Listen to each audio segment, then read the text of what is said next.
Hello guys and welcome to horror space. Guys आज हम लोग जिस टॉपिक पे बात करेंगे वो है India's most haunted place. I know आप सब लोग जानेंगे कि मैं किसकी बात करने वाला हूँ, लेकिन आज मैं यहाँ पे कोई हॉन्टेड बात नहीं कर रहा हूँ। इसके पीछे की मिस्ट्रीज नहीं बताने वाला मैं, बल्कि यहाँ पे आज भानगढ़ की मिस्ट्री को क्लियर करने वाला हूँ। कोई डाउट ना रह जाए, सब डाउट को क्लियर करने वाला हूँ कि भानगढ़ हॉन्टेड है या नहीं है। जो ईएसआई ने बोर्ड लगाया है वो क्यों लगाया है, क्यों वहाँ पे आपको रात के बाद जाने से मनाएंगे। सबसे पहले तो जान लेते हैं भानगढ़ आखिर बनवाया किसने था, भानगढ़ फोर्ट बन के कब तैयार हुआ। सो भानगढ़ फोर्ट जो है वो राजस्थान के अलवर डिस्ट्रिक्ट में है। भानगढ़ फोर्ट को लगभग 17th सेंचुरी में बनवाया गया था किंग माधो सिंह द्वारा। किंग माधो सिंह जब वो बनवाने की सोचते हैं, जिस जगह पे भानगढ़ बना हुआ है, जब वो वहाँ पे जाते हैं तो वहाँ पे उनको एक गुरु तपस्या करते हुए मिलते हैं। वहाँ पे बैठे हुए मिलते हैं तो वो गुरु से कुछ बातचीत करते हैं, उनसे पूछते हैं कि गुरु जी क्या मैं यहाँ पे एक फोर्ट बनाना चाहता हूँ, क्या मैं बना सकता हूँ। तो गुरु जी बोलते हैं हाँ आप बना सकते हो। गुरु जी एग्री तो कर जाते हैं, लेकिन वो बोलते हैं कि मेरी एक कंडीशन है, मेरी एक शर्त है कि मैं जहाँ पे मेडिटेशन करूँगा, जहाँ पे मैं तपस्या करूँगा, वहाँ पे आपकी फोर्ट की शैडो नहीं आनी चाहिए। राजा सोचते हैं इसमें बुराई क्या है। ठीक है, राजा बोलते हैं ठीक है गुरु जी। राजा इस बात को लेके एग्री कर जाते हैं। धीरे धीरे फोर्ट बनना चालू हो जाता है और फोर्ट बन के तैयार हो जाता है, कंस्ट्रक्शन कंप्लीट हो जाता है। सब कुछ नॉर्मल चलता है, जब तक वो राजा राज करते हैं, जब तक वो राजा रहते हैं, सब कुछ नॉर्मल होता है, क्योंकि उस फोर्ट का शैडो उस महात्मा तक नहीं पहुंच पाता, वो महात्मा तक बिल्कुल नहीं पहुंच पाता।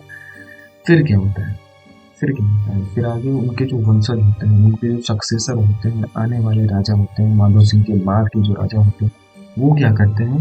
एक राजा उनमें से होता है, उसका नाम तो क्लियर नहीं है, बट वो राजा क्या करता है, फोर्ट को जो वर्टिकली बिल्ड कर देता है, वर्टिकली और ऊंचा कर देता है। इससे क्या होता है, इससे जो साधु जी तपस्या कर रहे होते हैं, उनके जो फोर्ट की जो शैडो होती है वो आके टच करने लगती है, उनको टच करने लगती है। सो जो कंडीशन उन्होंने दी थी उसके विपरीत ही काम किया राजाओं ने। सो एज पर कंडीशन उन्होंने एज पर कर्स वो भानगढ़ का किला पूरी तरह से तबाह हो जाता है, भानगढ़ की सिटी पूरी तरह से तबाह हो जाती है। वहां पे कोई बस नहीं पाता है साधु जी के कर्स की वजह से। सो ये थी पहली स्टोरी जो आपको भानगढ़ में सुनने को मिल जाए वेरी इजीली। बट इसके पीछे का लॉजिकल रीजन, इसके पीछे का प्रूफ, कोई प्रूफ ये साबित करे कि ये रियल इंसिडेंट है, रियल घटना है, इसका कोई प्रूफ नहीं है। तो बेसिकली तो चलिए दूसरी स्टोरी की तरफ चलते हैं। दूसरी स्टोरी है एक रानी, एक प्रिंसेस के बारे में, प्रिंसेस रत्नावती के बारे में। उनके बारे में कहा जाता है कि वो बहुत ही ज्यादा सुंदर थी। वो इतनी ज्यादा सुंदर थी कि उनकी सुंदरता के चर्चे उनके ही किंगडम में नहीं बल्कि अलग अलग किंगडम में हुआ करते थे। वो जहाँ पे रहती थी वहीं के आसपास एक साधु, एक तांत्रिक, साधु कहना गलत होगा, एक तांत्रिक रहता था जो कि तंत्र विद्या में बहुत ही ज्यादा माहिर था। वो जब रानी को देखता है तो उनसे प्रेम करने लगता है, उनको चाहने लगता है, वो मन मन उनको पाने के ख्वाब देखने लगता है। बट वो ये अच्छी तरह से जानता था कि उसका और प्रिंसेस का कोई मेल नहीं है, वो बिल्कुल नहीं मिल सकते। फिर वो डिसाइड करता है रानी को दूसरे तरीकों से हासिल करने के लिए। वो ब्लैक मैजिक का तरीका अपनाता है। एक दिन रानी जब मार्केट में होती है, कुछ चीजें खरीदने के लिए वो मार्केट गई होती है, वहीं पे वो तांत्रिक भी होता है। फिर रानी को वो देखता है एक ऑयल परचेज करते हुए, रानी को एक ऑयल खरीदते हुए वो देखता है। सो वो सोचता है कि क्यों ना इस ऑयल पे ही ब्लैक मैजिक कर दिया जाए। सो जब वो ऑयल को लगाए तो उन पे मेरा ब्लैक मैजिक का असर हो और वो रानी अपने आप को मेरे हवाले कर दे, मेरे हवाले सरेंडर कर दे। सो ये सोच के वो ऑयल को लेता है और उस पर ब्लैक मैजिक करता है। सो जो वो जब ब्लैक मैजिक कर रहा होता है तो प्रिंसेस उसको किसी न किसी तरीके से देख लेती है और फिर वो क्या करती है, फिर वो ऑयल तो ले लेती है, ऑयल ब्लैक मैजिक कर दिया उस तांत्रिक ने। फिर वो ऑयल को खरीद लेती है और खरीदने के बाद क्या करती है, वो वो उस जगह जाती है जहाँ पे तांत्रिक तंत्र विद्या करता है, जहाँ पे तांत्रिक का शेल्टर होता है, तांत्रिक का घर होता है।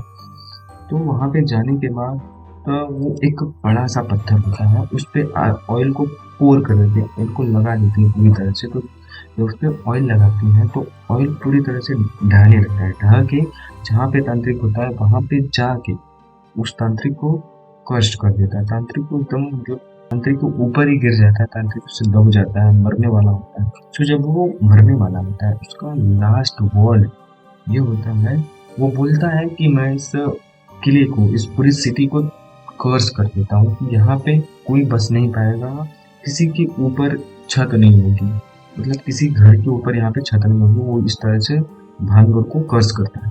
फिर क्या होता है, भानगढ़ धीरे धीरे पूरी तरह से तबाह हो जाता है। ये दो स्टोरीज बहुत पॉपुलर है भानगढ़ में, लोग इसको अलग अलग तरीके से बताते हैं।